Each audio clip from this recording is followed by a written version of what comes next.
الله أكبر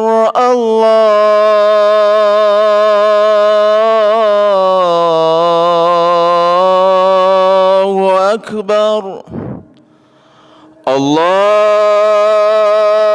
الله أكبر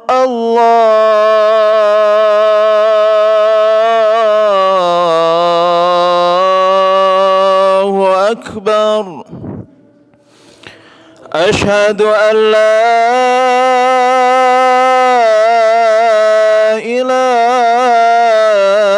إله إلا الله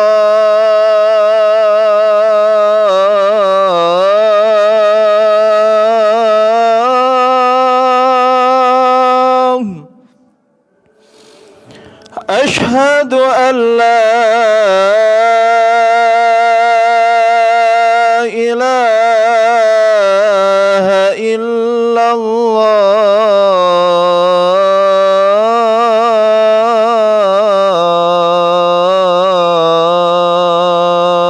الله أشهد أن محمد رسول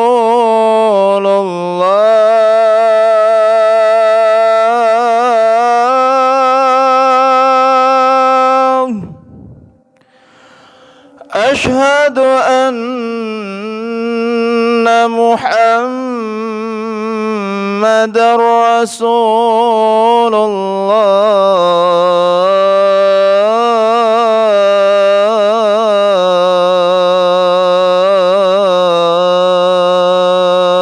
الله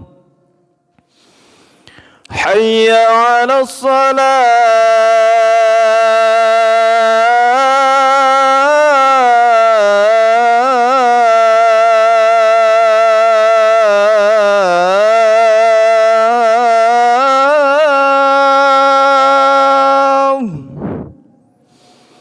حي على الصلاة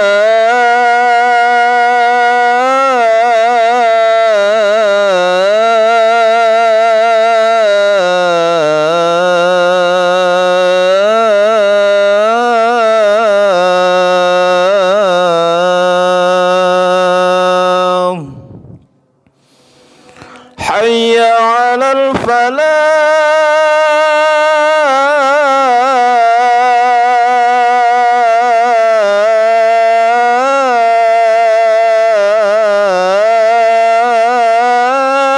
الفلاح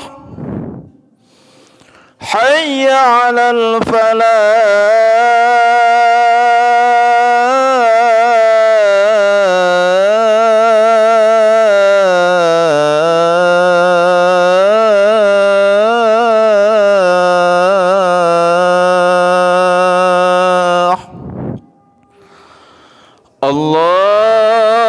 الله أكبر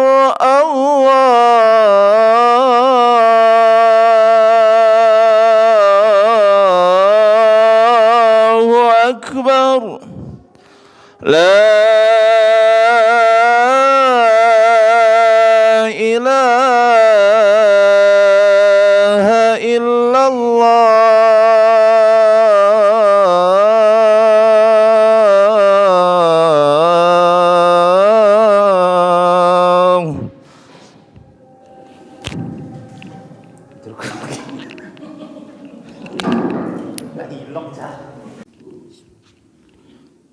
الله أكبر الله أكبر أشهد أن لا إله إلا الله أشهد أن محمد رسول الله حي على الصلاة حي على الفلاح قد قامت الصلاة قد قامت الصلاة الله أكبر الله أكبر لا إله إلا الله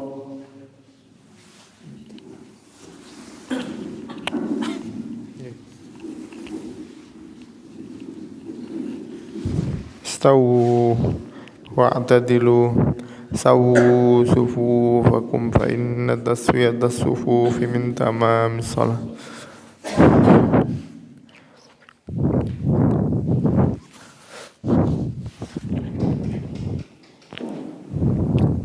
Allahu Akbar.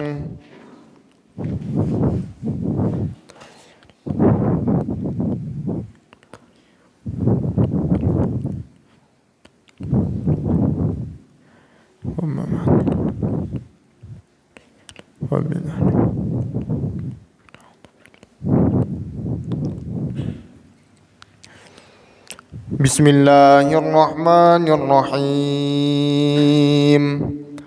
Alhamdulillahi rabbil alamin. Ar-Rahmanir Rahim, Maliki yaumiddin. Iyyaka na'budu wa iyyaka nasta'in. Ihdinas siratal mustaqim. Siratal ladzina an'amta 'alaihim ghairil maghdubi 'alaihim waladdallin.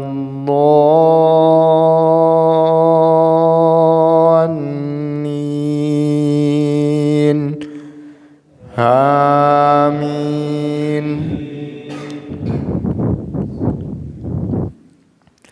Bismillahirrahmanirrahim. Nun wal qalami wa ma yasturun. Ma anta bi ni'mati rabbika bimajnun. Wa inna laka la ajran ghayra mamnun. Wa innaka la ala khuluqin 'azim. فستبصر ويبصرون بأيكم المفتون. إن ربك هو أعلم بمن ضل عن سبيله وهو أعلم بالمهتدين. فلا تطع المكذبين. ودوا لو تدهن فيدهنون. ولا تطع كل حلاف مهين هماز مشاء بنميم مناع للخير معتد أثيم عتل بعد ذلك زنيم أن كان ذا مال وبنين. إذا تتلى عليه آياتنا قال أساطير الأولين. سنسمه على الخرطوم. إنا بلوناهم كما بلونا أصحاب الجنة إذ أقسموا ليصرمنها مصبحين ولا يستثنون. فطاف عليها طائف من ربك وهم نائمون فأصبحت كالصريم. فتنادوا مصبحين أن اغدوا على حرثكم إن كنتم صارمين. فانطلقوا وهم يتخافتون ألا يدخلنها اليوم عليكم مسكين. وغدوا على هرد قادرين. فلما رأوها قالوا إنا لضالون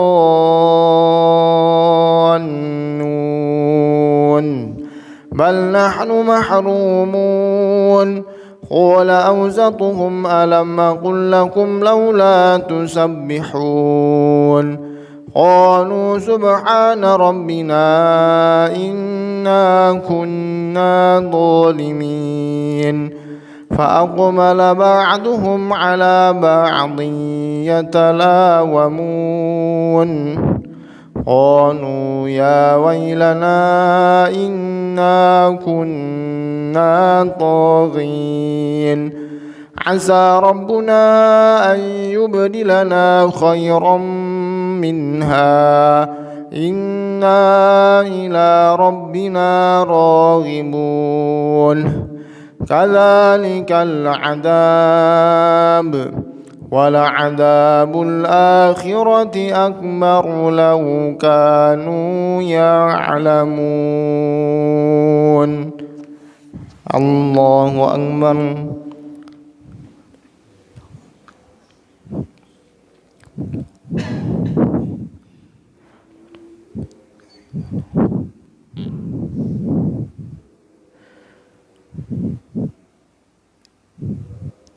سمع الله لمن حمده.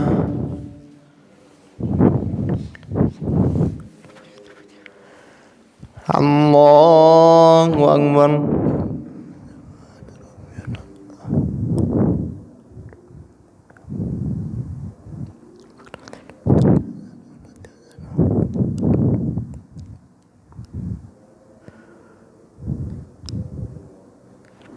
الله أكبر.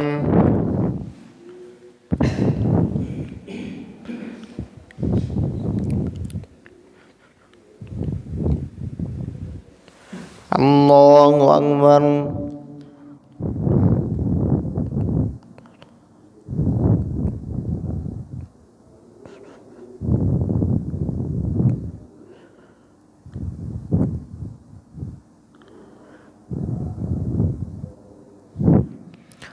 الله أكبر.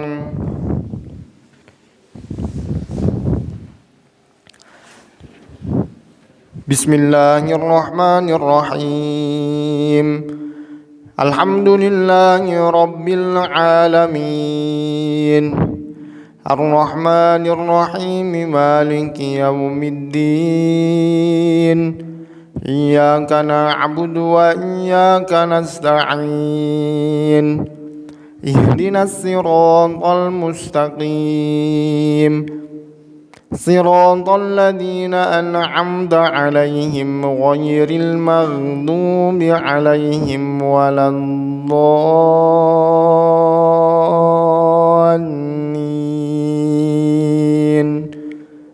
آمين. إن للمتقين عند ربهم جنات النعيم أفنجعل المسلمين كالمجرمين ما لكم كيف تحكمون أم لكم كتاب فيه تدرسون إن لكم فيه لما تخيرون أم لكم أيمان علينا بالغة إلى يوم القيامة إن لكم لما تحكمون سلهم أيهم بذلك زعيم أم لهم شركاء فليأتوا بشركائهم إن كانوا صادقين يوم يكشف عن ساق ويدعون إلى السجود فلا يستطيعون خاشعة أبصارهم ترهقهم ذلة وقد كانوا يدعون إلى السجود وهم سالمون فذرني ومن يكذب بهذا الحديث سنستدرجهم من حيث لا يعلمون وأملي لهم إن كيدي متين أم تسألهم أجرا فهم من مغرم مثقلون أم عندهم الغيب فهم يكتبون فاصبر لحكم ربك ولا تكن كصاحب الحوت إذ نادى وهو مكظوم لولا أن تداركه نعمة من ربه لنبذ بالعراء وهو مذموم فاجتباه ربه فجعله من الصالحين وإن يكاد الذين كفروا ليزلقونك بأبصارهم لما سمعوا الذكر ويقولون إنه لمجنون وما هو إلا ذكر للعالمين. الله أكبر.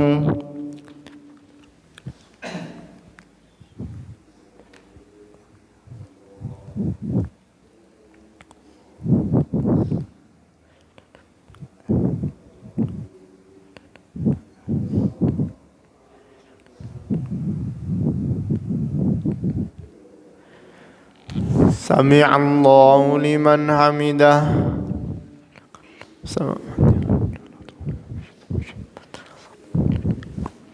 الله أكبر.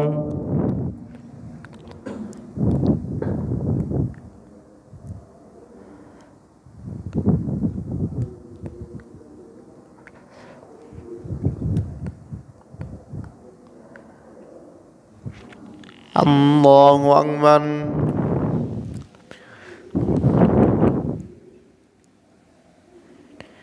الله أكبر.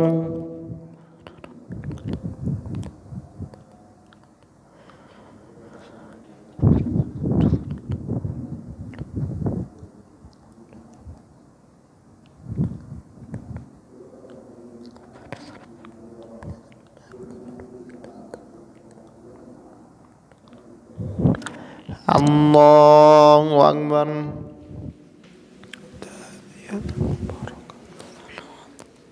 السلام عليكم.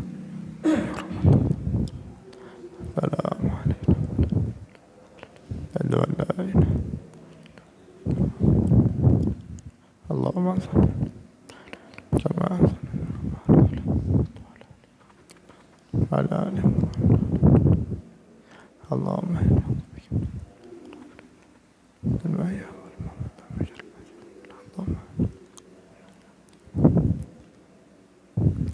Assalamualaikum warahmatullah. Assalamualaikum warahmatullah. Astagfirullah.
Assalamualaikum warahmatullahi wabarakatuh.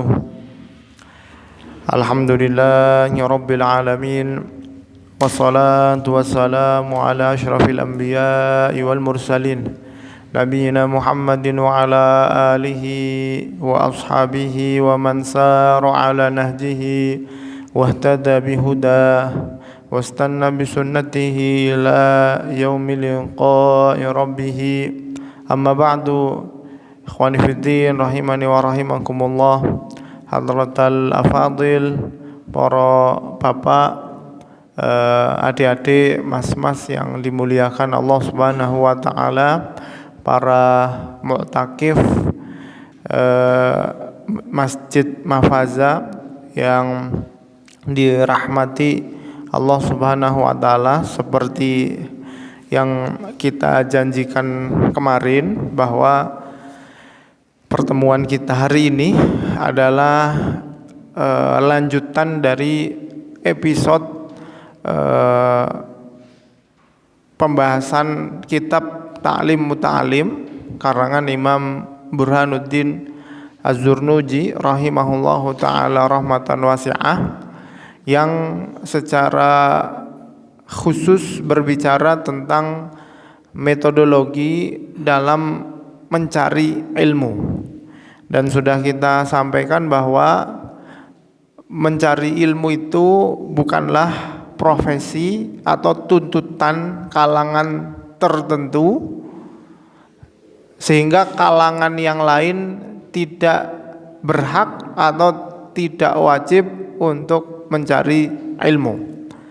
Tetapi kita kemudian pahami bahwa belajar di sini punya makna dengan tingkat atau level masing-masing, di mana saat orang Islam itu lahir di dunia ini, Allah Subhanahu wa taala takdirkan dia sebagai seorang manusia, maka cukup saat dia jadi manusia mempunyai kewajiban yang disebut dengan ibadah. Sehingga bawaan pabrik atau bawaan lahirnya seorang manusia, dia dituntut untuk mengerjakan ibadah sebagaimana makhluk-makhluk yang lain juga Allah tuntut sesuai dengan apa yang Allah takdirkan diciptakan pada mereka. Hewan yang Allah ciptakan, hewan ternak, ya tugasnya adalah membantu manusia dengan memberikan dagingnya, susu perahannya, bahkan membantu manusia untuk membajak sawah, membawa tunggangan, karena memang takdir Allah Subhanahu wa taala menciptakannya menjadi hewan. Begitu juga gunung yang Allah takdirkan jadi gunung sebagai pasak bumi, agar bumi ini bisa kokoh, tidak berguncang. Nanti bisa diteliti lebih dalam apa peran gunung dalam menjaga keseimbangan lempeng bumi sehingga bumi tetap stabil. Padahal kan di dalam bumi ini banyak sekali benda cair. Kenapa kemudian tanah di atasnya tetap kokoh? Nah, itu ada peran bumi di situ sebagai pasak, atau dalam bahasa Al-Qur'annya wal jibala autada, dan Allah Subhanahu wa taala jadikan bumi itu sebagai pasak, sebagaimana rumah yang kemudian seseorang jadikan pasak untuk mengkokohkan rumah yang mereka buat. Nah, gambaran hari ini seperti anak-anak yang camping bikin tenda pramuka, itu butuh pasak untuk mengencangkan. Begitulah karakter masing-masing makhluk ciptaan Allah Subhanahu wa taala. Maka siapapun yang Allah takdirkan menjadi manusia, selayaknya dia sadar bahwa ternyata saya Allah ciptakan sebagai manusia untuk beribadah kepada Allah Subhanahu wa taala. Kalau dari setiap makhluk yang Allah ciptakan ini keluar dari fitrahnya, keluar dari bawaan default pabriknya, bakal kacau dunia ini. Misalkan sapi yang mau kita sembelih kemudian dia protes, loh bentar, ini mentang-mentang saya sapi terus mau disembelih gitu. Protes dia karena nggak mau saya disembelih.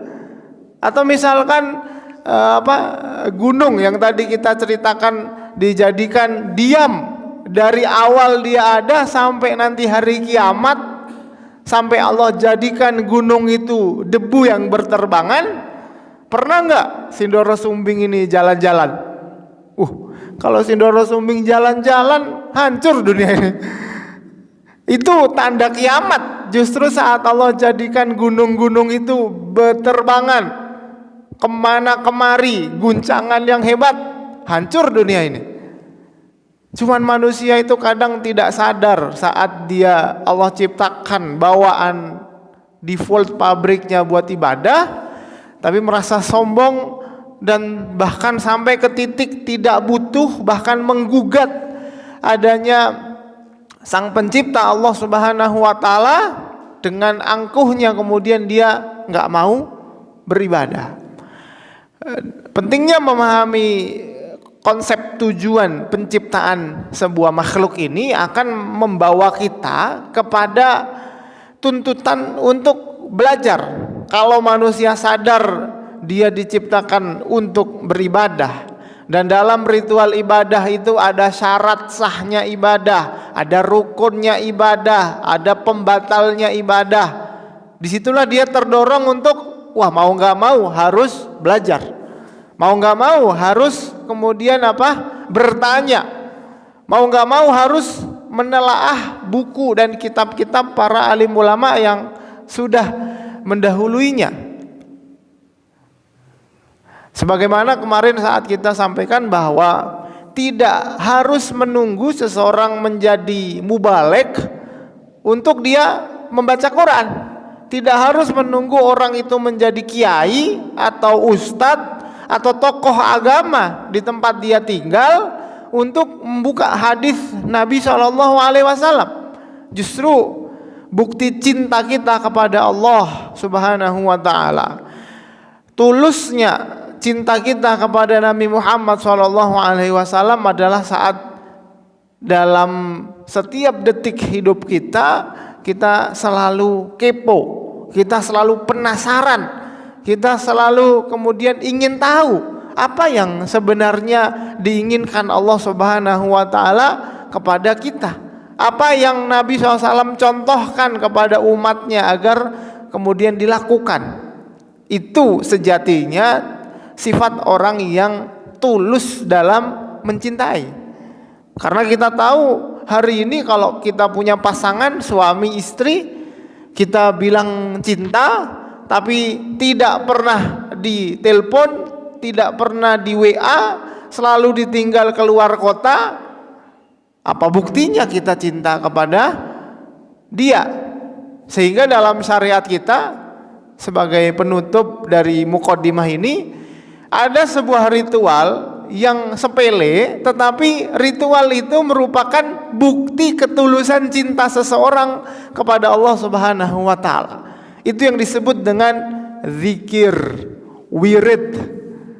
Untuk apa kita kemudian membaca istighfar? Astagfirullah, astagfirullah, astagfirullah. Buat apa kita mengucapkan la ilaha illallah, la ilaha illallah? Buat apa zikir pagi, zikir sore, bangun tidur zikir, sebelum tidur zikir, tengah malam ngelilir zikir lagi, waktu kerja zikir, keluar rumah zikir, naik kendaraan zikir, mau makan zikir, habis makan zikir. Apa esensinya zikir itu? Esensinya adalah bukti kita benar-benar cinta sama Allah. Selalu diingat. Tiap kali mau makan ingat pacarnya, tiap kali mau tidur ingat pasangannya, tiap kali mau pergi ingat kekasihnya. Itulah esensi zikir. Sehingga zikir itu sebenarnya setidak ikhlasnya itu maksudnya apa? Orang yang bahkan hatinya lalai, tetapi mulutnya kemudian mengucapkan kalimat-kalimat thayyibah, subhanallah walhamdulillah wala ilaha illallah wallahu akbar, itu kayak dipaksa. Ayo, walaupun hatimu sibuk mikirin pasar, mulutmu paksa, coba paksa untuk menyebut nama Allah. Dipaksa agar apa? Hati yang awalnya itu nggak ingat dengan kekasih yang hakikat, kekasih yang nyata, Allah Subhanahu wa taala, itu terdorong. Kenapa saya nyebut alhamdulillah? Kenapa kalau kita keliru bahkan kita langsung istighfar, astagfirullah? Nama siapa yang kita sebut? Nama Allah. Itulah kenapa kemudian zikir itu bagian dari ibadah yang luar biasa luas, tanpa mengenal tua dan muda, di masjid atau di pasar, dan apapun profesinya, semua orang bisa berzikir. Bahkan ada satu zikir yang saking mudahnya seseorang tidak perlu menggerakkan bibirnya. Harapannya nanti saat sakaratul maut bisa menutup usianya dalam keadaan husnul khatimah saat mengucapkan la ilaha illallah. Ini bibir gak nempel karena memang bukan huruf bibir, tetapi itu saking Allah mudahkan biar mangap-mangapnya orang Islam itu bisa la ilaha illallah. Luar biasa. Makanya pembahasan zikir itu bukan hal yang sepele. Bahkan spesifik Allah menyebutkan sholat itu sebagai ritual ibadah salah satu untuk mengingat Allah Subhanahu wa taala. Wa aqimis sholata lidzikri. Maka saat orang itu paham sholat ini untuk mengingat Allah, dia akan betah. Bagaimana dia Allahu Akbar, baca Al-Fatihah, baca surat-surat, Allahu Akbar saat dia ruku. Benar-benar dia butuh dan dia menikmati momen-momen dia mengingat Allah Subhanahu wa taala. Bukan sebaliknya. Orang yang kemudian merasa terbebani saat disuruh ingat Allah, tetapi wah, gendang rampung, sama sekali nggak ada khusyuk, sama sekali tidak ada rasa. Mana yang katanya cinta Allahnya mana? Mana yang katanya cinta Nabi itu mana? Jangan-jangan cuma di status Instagram, cuma di status WA kita yang cinta Allah dan cinta Nabi itu. Di sholatnya nggak ada, di zikirnya nggak ada, di kerja-kerja kita mana sholawat kita kepada Nabi, mana istighfar kita. Makanya luar biasa, ini renungan yang kemudian mengajak kita untuk berpikir lebih dalam bahwa ternyata ibadah zikir itu di antara ibadah yang kemudian sangat bisa membantu kita membuktikan bahwa kita benar-benar cinta Allah dan cinta Rasulullah SAW dengan cara sering-sering mengingatnya. Itu sangat logis. Kita yang punya pacar, punya istri, punya suami, punya kekasih, berapa kali dalam sehari kita sebut namanya, pagi, siang, sore, malam. Tapi kenapa kita ngaku cinta Allah, cinta Nabi, disuruh sholat ingat Allah pagi, siang, sore, malam kok dinego, bahkan digugat. Kenapa sholat banyak sekali? Justru itu membantu kita untuk membuktikan ketulusan cinta kita kepada Allah Subhanahu wa taala. Masya Allah. Makanya dalam doa yang masyhur, Allahumma inna nas'aluka hubbak. Ya Allah, kami memohon kepadamu untuk selalu mencintaimu. Rasa cinta itu harus selalu ada. Karena orang kalau nggak cinta, hal sederhana pun akan terasa berat. Wa hubba man yuhibbuk, dan cinta orang-orang yang mencintaimu. Jadi dikumpulkan sama orang-orang soleh yang juga selalu zikir kepada Allah. Wa amal alladzi yuqarribuni ila hubbik, dan amal-amal yang selalu mengantarkan saya untuk mencintaimu. Luar biasa, luar biasa. Itu sedikit renungan di pagi ini di penghujung bulan Ramadan, di akhir hari kita beriktikaf, dan kita di sini bisa sedikit bertanya kepada diri kita masing-masing, apakah puasa kita Ramadan tahun ini hanya menuntaskan budaya masyarakat kita, umume Ramadan wong do poso, yo aku melu poso. Apakah itikaf ini hanya bagian dari kesepakatan kita dengan panitia? Wis janjian karo Mas Jio, Mas engko itikaf bareng yo. Atau benar-benar itikaf itu momen di mana kita mencari cinta Allah Subhanahu wa taala yang sejati, dan itu akan terbukti nanti di luar Ramadan. Akan terbukti nanti di luar Ramadan. Karena Allah Subhanahu wa taala yang senang kita puasa di Ramadan juga senang lihat kita puasa di Syawal, di Senin Kemis, di Ayyamul Bid. Allah yang senang kita berlama-lama duduk di masjid beriktikaf. Bahkan kita rela meninggalkan keluarga anak istri, tunggu dulu ya, ini bapak mau itikaf. Itu juga senang melihat kita nanti di luar Ramadan itu punya waktu sendiri. Sepertiga malam terakhir bangun, anak istri tidur dulu ya, silahkan kalian nyenyak, saya mau bermunajat kepada Allah Subhanahu wa taala. Masih ada nggak waktu-waktu itu nanti di luar Ramadan? Itu yang nanti kemudian kita minta kepada Allah agar diberikan hidayah untuk bisa terus beramal dan dekat kepada Allah Subhanahu wa taala. Masuk ke materi yang saya janjikan kemarin. Kemarin saya bilang bahwa kitab Ta'limut Ta'lim yang kemarin kita baca itu tema besarnya adalah metodologi belajar agama. Yang tadi kita bahas panjang lebar bahwa tidak mungkin orang itu ngaku cinta Allah tapi nggak mau tahu apa yang berhubungan dengan Allah.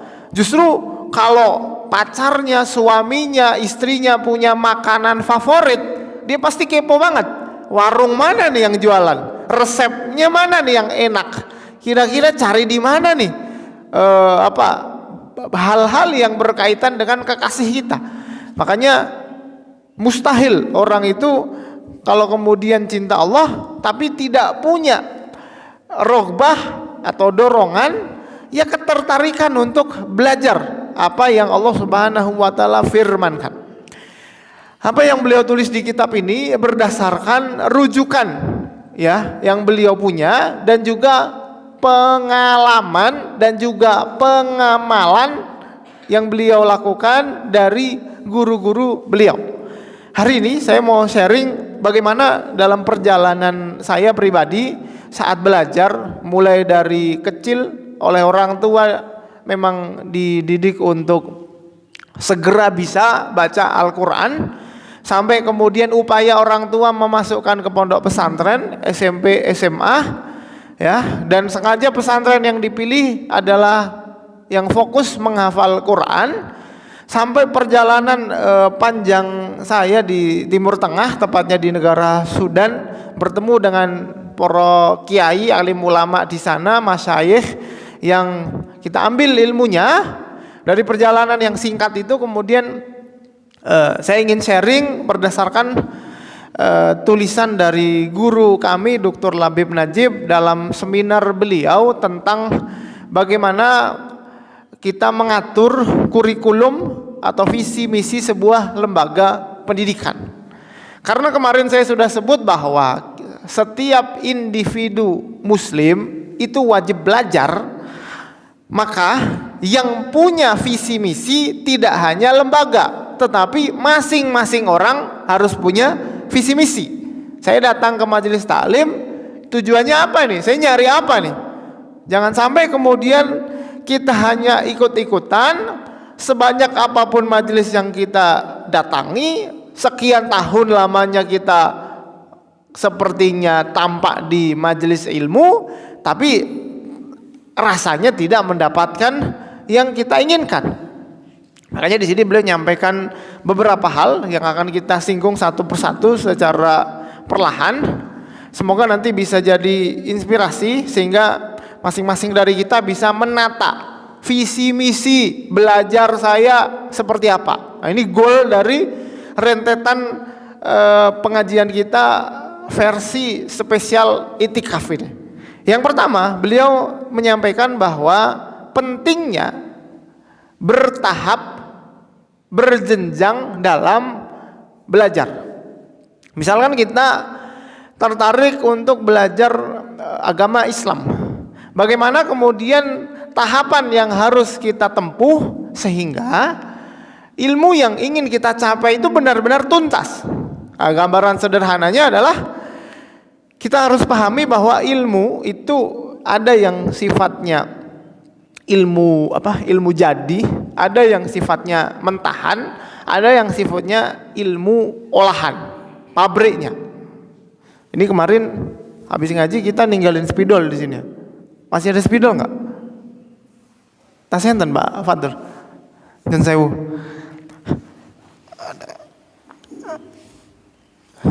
Ya, matur suwun.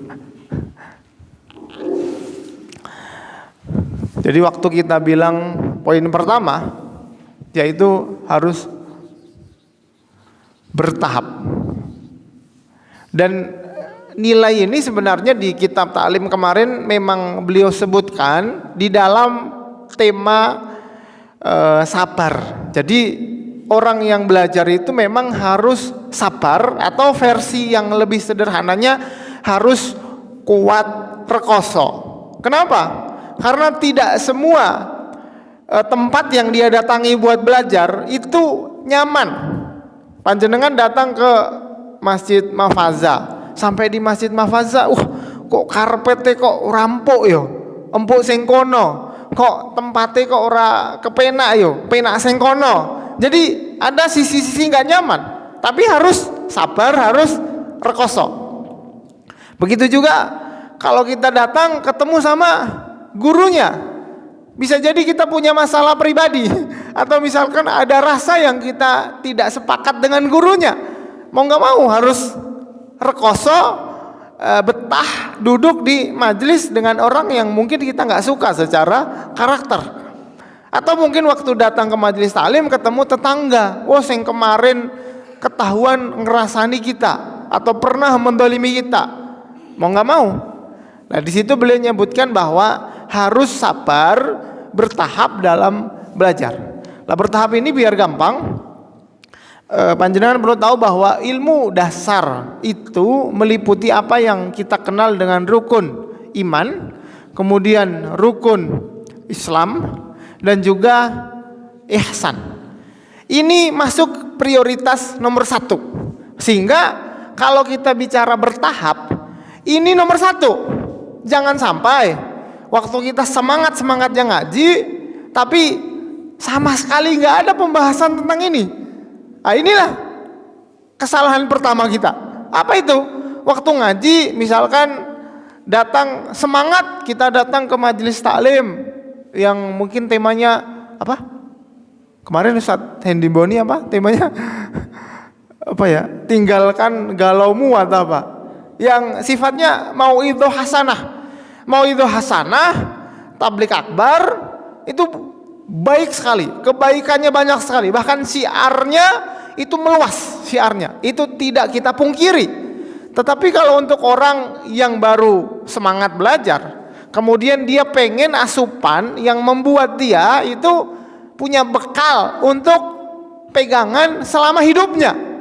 Kira-kira cukup nggak datang ke jami kemarin? Kemudian yang dibahas tentang gimana fenomena hari ini itu jangan sampai merusak agama kita. Pertanyaannya, agama kita kayak apa? Itu kan tidak tuntas. Makanya di sini nanti kita akan detail bahas tentang Allah, akan detail kita bahas tentang Nabi, detail kita bahas tentang hari kiamat. Di sini kita detail bahas tentang sholat, detail bahas tentang zakat, detail bahas tentang puasa, detail bahas tentang haji. Di sini kita akan detail bahas tentang penyakit hati, karena nggak bisa kita beribadah dalam kondisi hati yang suudzon sama Allah.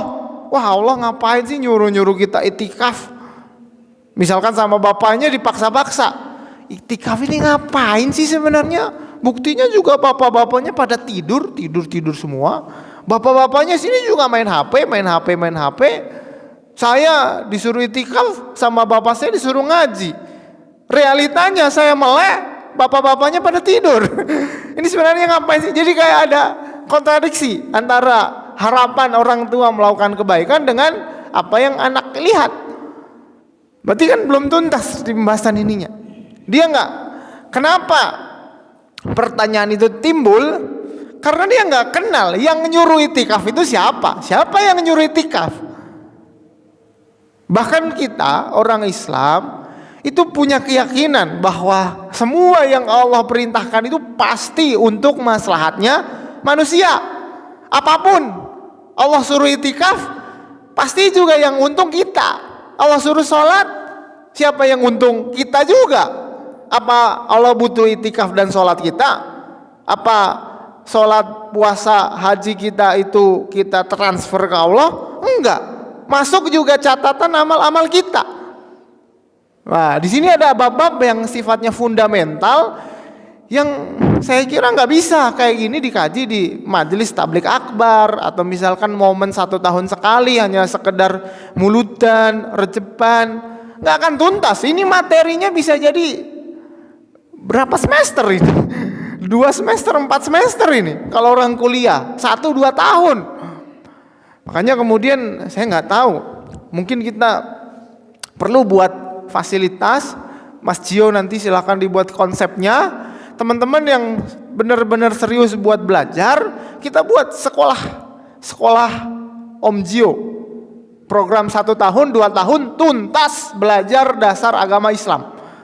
Maksudnya tuntas itu apa? Tuntas itu dia punya kesadaran penuh. Kenapa saya ibadah? Itu loh. Itu kan tidak terjawab di majelis-majelis taklim yang isinya motivasi. Kalau kita termotivasi bisa jadi karena ustadznya yang ngisi. Wah keren ya ustadznya ya, semangat. Ustadznya pamit pulang, hilang semangatnya.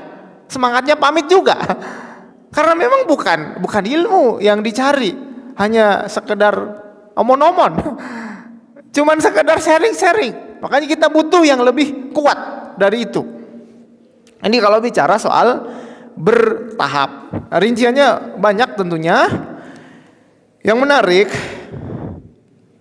saat panjenengan kemudian melihat realita yang dilakukan oleh para ulama, mereka itu saat bicara soal tahapan belajar ini, mereka selalu mempraktekannya dengan cara memulai dari Al-Quran. Jadi belajar membaca Quran, belajar nulis Quran. Kalau bisa ngapal, coba belajar ngapal Al-Quran.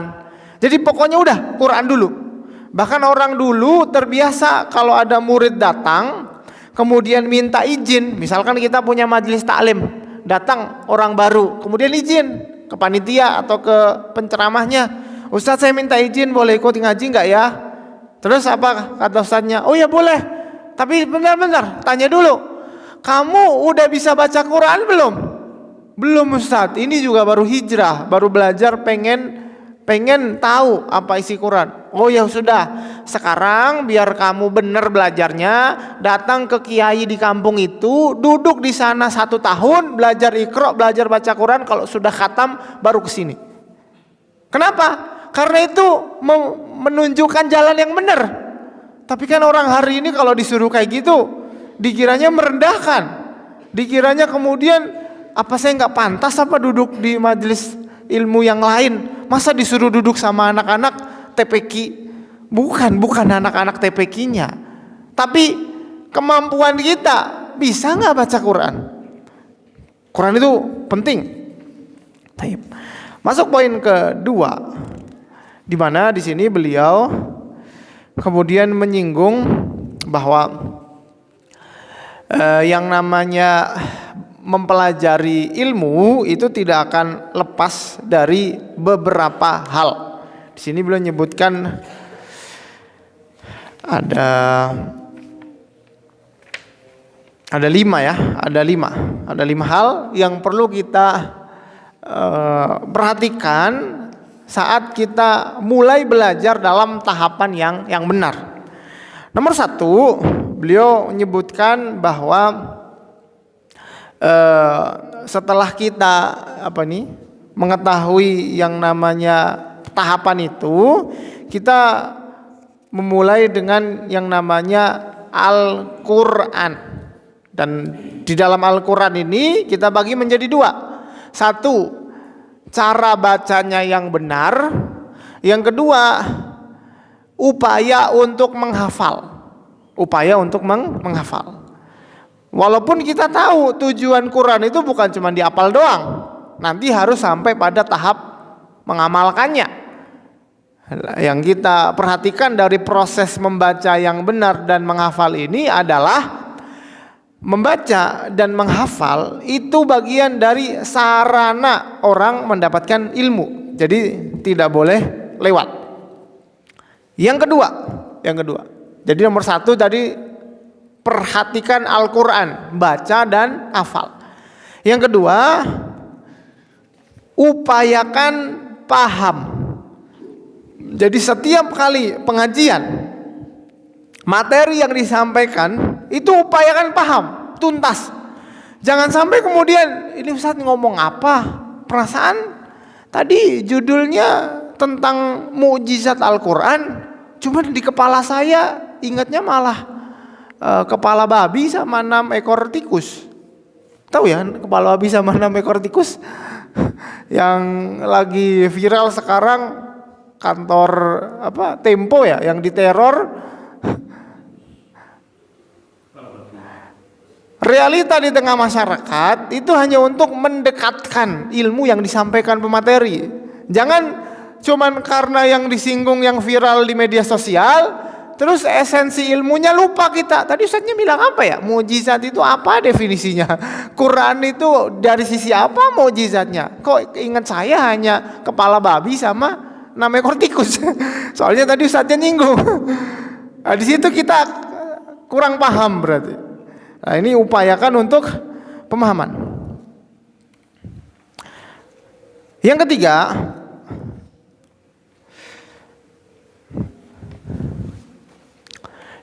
adalah menjaga kualitas belajar.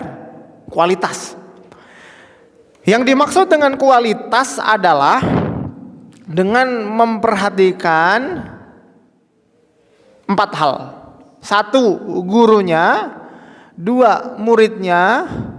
3, konten kurikulum materinya. 4, cara mengajarkannya. Ini versi beliau. Sederhananya sebenarnya 3 sebenarnya. Guru, murid dan juga materinya. Apa yang disampaikan. Nah, pembahasan tentang murid itu tuntas kemarin kita belajar di kitab Ta'lim Muta'alim.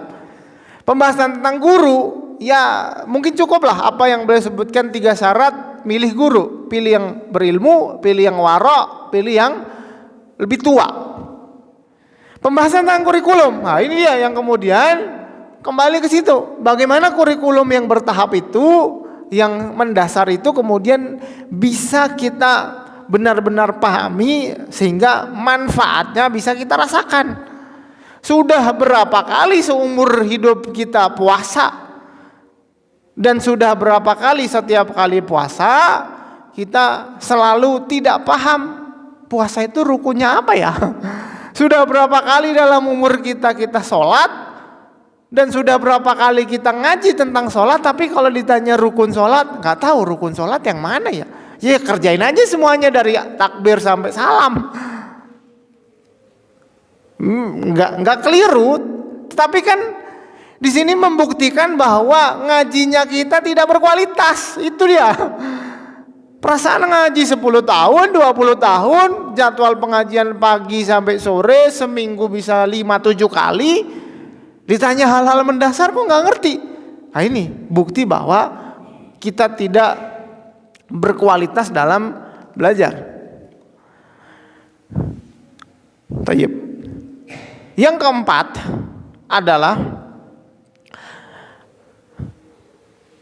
menjaga kualitas guru. Menjaga kualitas guru. Nah, ini saya penting. Ini walaupun di antara panjenengan mungkin ada juga yang di rumahnya, di kampungnya ngajar, dan hari ini kemudian datang sebagai pendengar, ini bisa belajar banyak bahwa dalam proses belajar itu kan ada murid, ada guru, ada kurikulumnya. Pertanyaannya, siapakah pihak yang paling wajib belajar? Jawabannya guru. Guru itu kalau berhenti dia belajar, di situ musibah untuk muridnya. Mau dapat apa muridnya dari guru yang sudah tidak belajar lagi? Murid disuruh belajar terus, ilmunya guru diambil terus, ada kalanya habis itu.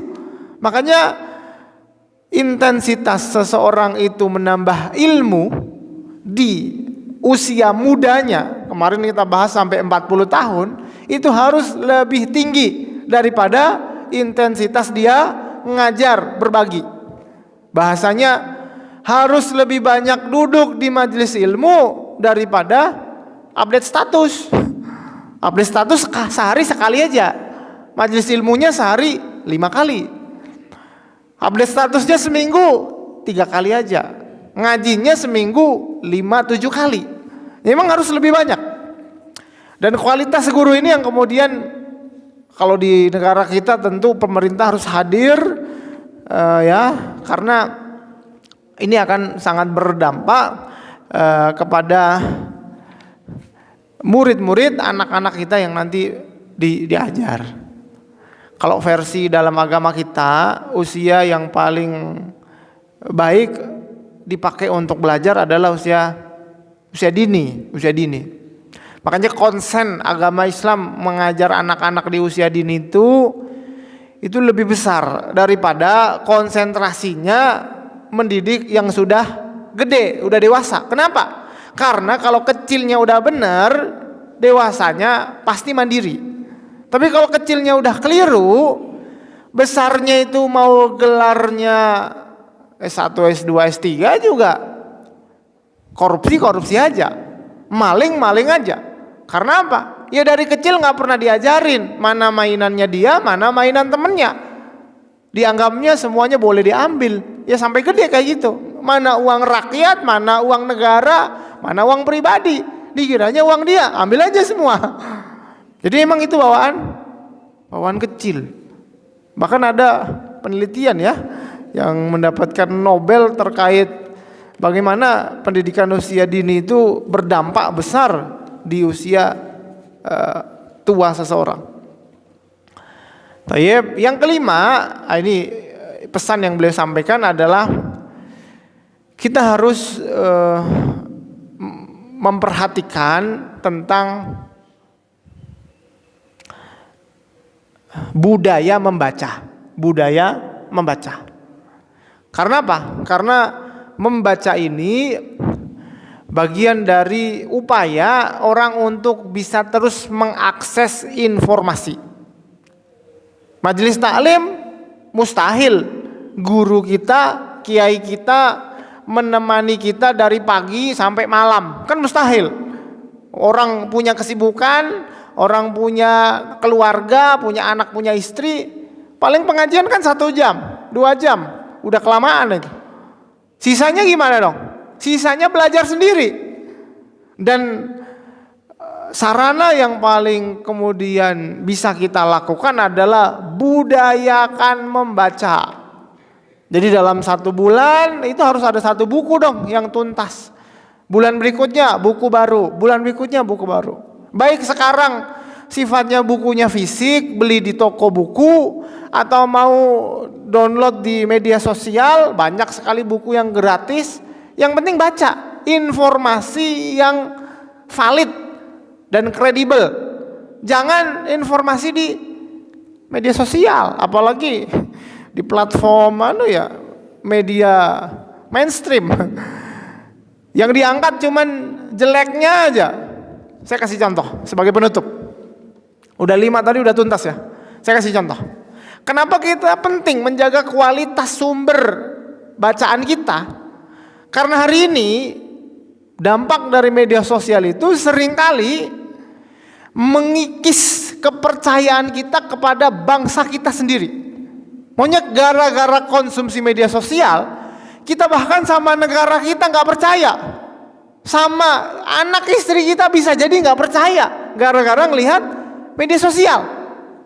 Panjenengan hari ini misalkan Pak Prabowo sebagai presiden terpilih, Mas Gibran wakil presiden terpilih, sebagai pemimpin negara ini punya program yang bagus nggak?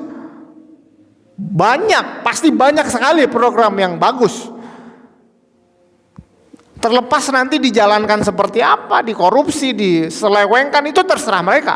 Tapi kan kita tahu bahwa tujuannya itu pasti bagus, nggak mungkin tembus program itu sebagai program nasional kecuali pasti banyak kemaslahatnya.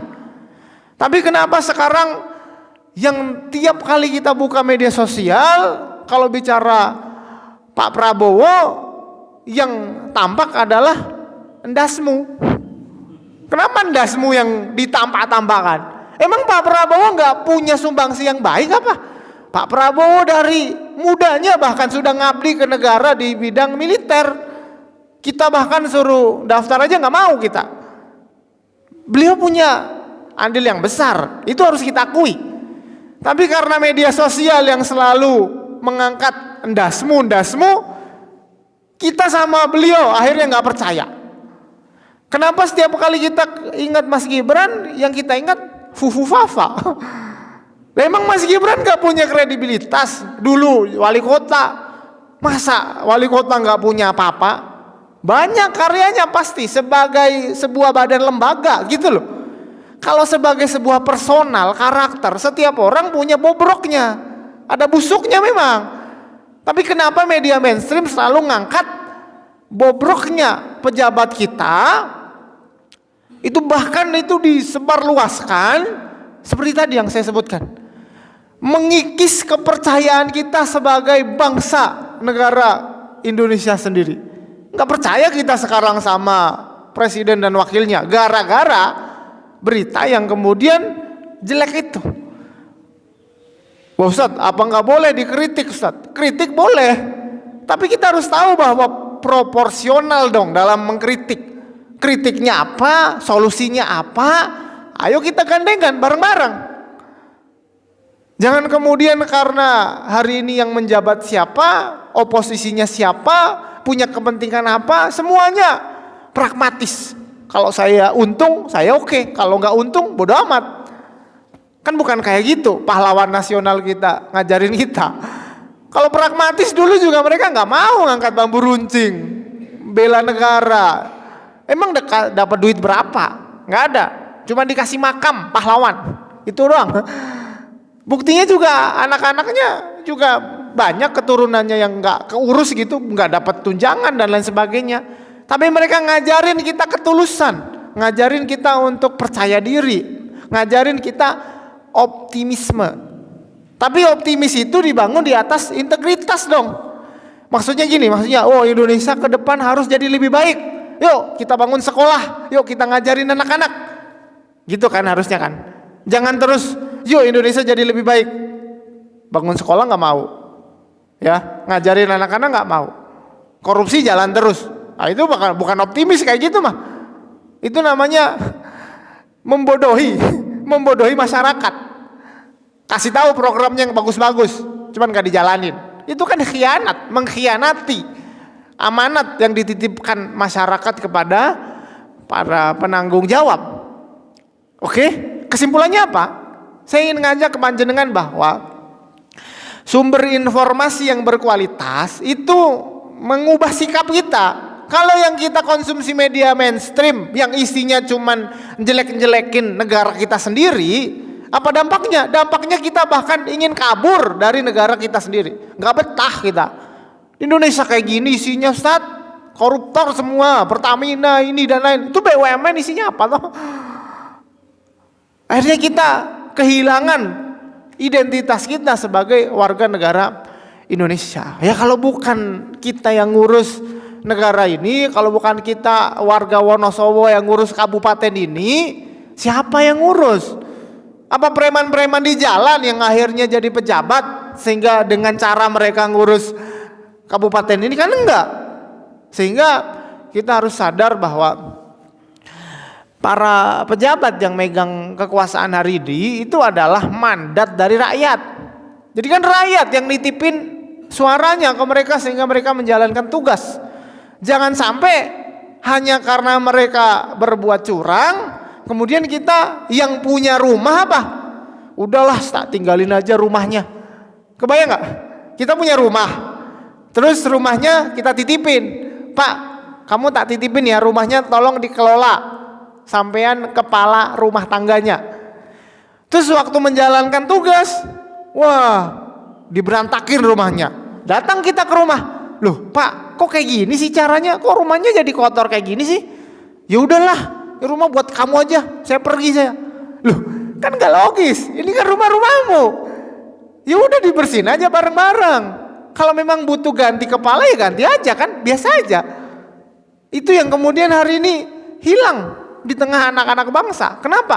Karena terlalu banyak mengkonsumsi informasi dari sumber yang tidak kredibel.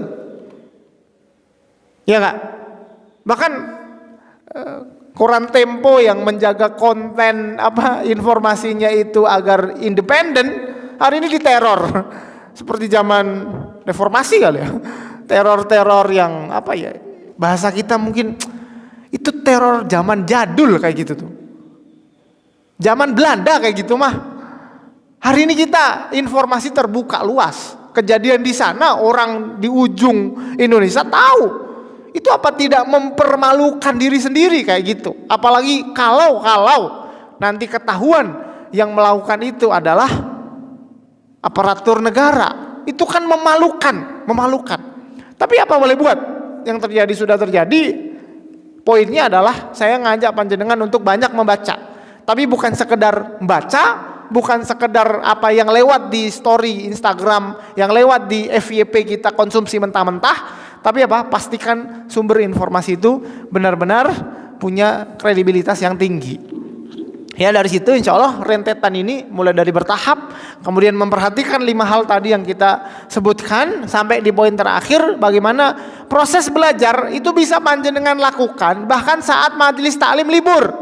Misalkan Mas Gio, kita nggak mau juga ya Mas Gio meriang misalkan. Terus majelisnya libur, waduh majelisnya libur nih, gimana dong? Ya udahlah belajarnya nanti aja. Enggak, bisa baca buku, rutin investasi leher ke atas. Ini yang nanti akan mencerdaskan bangsa. Ya, semua sektor saya yakin pasti akan meningkat. Perekonomiannya, politiknya, sosialnya, interaksi masyarakatnya. Maka dampak dari ilmu itu luar biasa dahsyat, akan memberikan dampak yang sangat positif kepada seluruh masyarakat ya dalam jangka yang panjang. Jadi investasi. Semoga Allah Subhanahu wa taala jaga kita, keluarga, anak-anak kita untuk bisa terus beriman kepada Allah Subhanahu wa taala berdasarkan ilmu. Bukan hanya sekadar ikut-ikutan, sehingga apapun fitnah, syubhat, goncangan, bencana dunia ini, apapun kondisinya kita tetap sujud kepada Allah Subhanahu wa taala. Allah Subhanahu wa taala kuatkan para pemimpin negara. Yang ini doa di penghujung iktikaf kita khususkan untuk para pejabat agar mereka tetap kuat dalam mengemban amanah dari rakyatnya. Mungkin banyak yang viral dari mereka perilaku yang tidak elok, tetapi saya yakin masih banyak yang bagus, masih banyak yang bersih, masih banyak yang tiap malam mungkin tahajud memohon ampun kepada Allah Subhanahu wa taala karena belum bisa maksimal menjalankan tugasnya sebagai petugas negara ini. Allah kuatkan, Allah berikan hidayah, Allah mudahkan semua urusannya ya untuk negara kita Kabupaten Wonosobo. Moga-moga Allah Subhanahu wa taala turunkan banyak keberkahan. Ya, cukuplah orang-orang yang iktikaf di masjid-masjid di Wonosobo menjadi bukti bahwa kita masyarakat Wonosobo masih benar-benar beriman. Yang Allah Subhanahu wa taala janjikan bagi kaum yang beriman barakatim minas sama. Allah turunkan banyak keberkahan dari langitnya. Maka kita mohon kepada Allah moga-moga masyarakat Wonosobo tambah makmur ya, baldatun thayyibatun wa rabbun ghafur. kabupatennya makin barokah, masyarakatnya pada pinter-pinter, sugih-sugih, sehat-sehat ya. Kita perbanyak wirid, kita perbanyak sholat, kita perbanyak berbagi, karena dengan amal soleh itu kita selalu mengingat Allah, dan hidup kita insya Allah akan Allah subhanahu wa ta'ala bimbing bahagia dunia akhirat. Ala hadhihi niyat wa fi kulli niyatin sholihatin. Al-Fatihah. A'udzubillahi minasyaitonir rajim. Bismillahirrahmanirrahim. Alhamdulillahi rabbil alamin. Arrahmanir rahim. Maliki yaumiddin. Iyyaka na'budu wa iyyaka nasta'in. Ihdinas siratal mustaqim. Siratal ladzina an'amta 'alaihim ghairil maghdubi 'alaihim waladdallin. Amin. Allahumma arhamna bil Qur'an waj'alhu lana imaman wa nuran wa hudan wa rahmah. Allahumma dzakkirna minhu ma nusina wa 'allimna minhu ma jahilna warzuqna tilawatahu ana al-laili wa atrafan nahar ala wajhi alladhi yurdika 'anna waj'alhu lana hujjatan ya rabbal alamin. Allahumma ij'alil Qur'ana al-'azima rabi'a qulubina wa nura sudurina wa jalaa ahzanina wa dhahaba humumina wa ghumumina bi rahmatika ya arhamar rahimin. Allahumma inna nas'aluka al-huda wat-tuqa wal-'afafa wal-ghina. Allahumma ya muqallibal qulub thabbit qulubana ala dinik wa ya musarrifal qulub sarrif qulubana ala ta'atik. Rabbana zalamna anfusana wa illam taghfir lana wa tarhamna lanakunanna minal khasirin. Rabbana ighfir lana wa liwalidina warhamhum kama rabbawna shighara. Rabbana hab lana min azwajina wa dhurriyyatina qurrata a'yun waj'alna lil muttaqina imama. Rabbana ighfir lana wa li ikhwanina alladhina sabaquna bil iman wa la taj'al fi qulubina ghillan lil ladzina amanu rabbana innaka ra'ufur rahim. Allahumma qasim lana min khashyatika ma tahulu bihi bainana wa baina ma'siyatik wa min ta'atika ma tuballighuna biha jannatak wa min al-yaqini ma tuhawwinu bihi alaina masa'ibad dunya wa matti'na Allahumma bi asma'ina wa absarina wa quwwatina abadan ma abqaytana waj'alhu al-waritha minna waj'al tha'rana 'ala man zalamana wansurna 'ala man 'adana wa la taj'al ad-dunya akbara hammina wa la mablagha ilmina wa la ila an-nari masirana waj'al al-jannata hiya daruna wa qararana bi rahmatika ya akramal akramin. Allahumma inna nas'aluka bi asma'ika al-husna wa sifatika al-ula an taghfir lana dhunubana. Allahumma ighfir lana ما قدمنا وما أخرنا وما أسررنا وما أعلنا وما أنت أعلم به منا. أنت المقدم وأنت المؤخر لا إله إلا أنت سبحانك إنا كنا من الظالمين. لا إله إلا أنت سبحانك إنا كنا من الظالمين. لا إله إلا أنت سبحانك إنا كنا من الظالمين.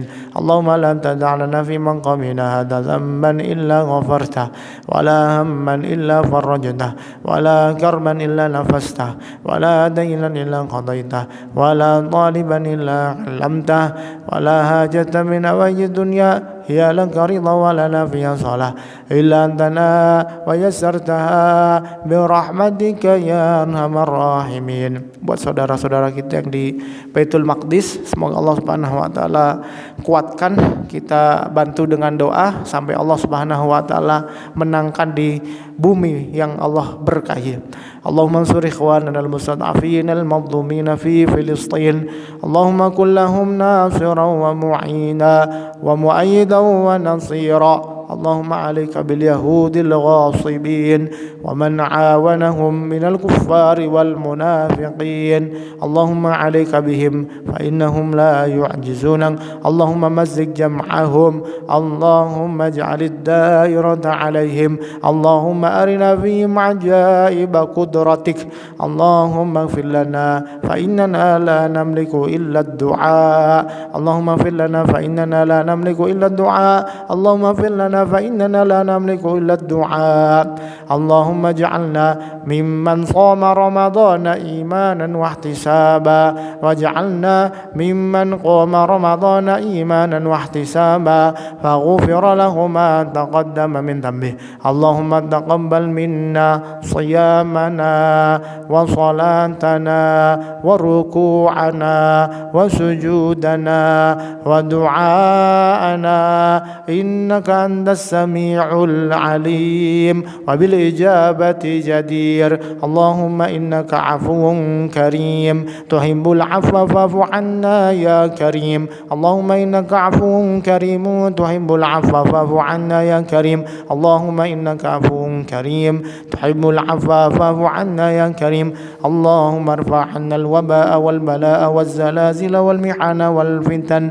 ما ظهر منا وما بطن من بلدنا هذا خاصة ومن سائر بلاد المسلمين اللهم اجعل بلدنا هذا ونصب Indonesia بلدة طيبة آمنا سخاء رخاء وسائر بلاد المسلمين اللهم اجعلها آمنا سخاء رخاء وسائر بلاد المسلمين ربنا آتنا في الدنيا حسنة وفي الآخرة حسنة وقنا عذاب النار سبحان ربك رب العزة عما يصفون وسلام على المرسلين والحمد لله رب العالمين. Kurang lebihnya mohon maaf yang sebesar-besarnya. Akhirul kalam. Assalamualaikum warahmatullahi wabarakatuh.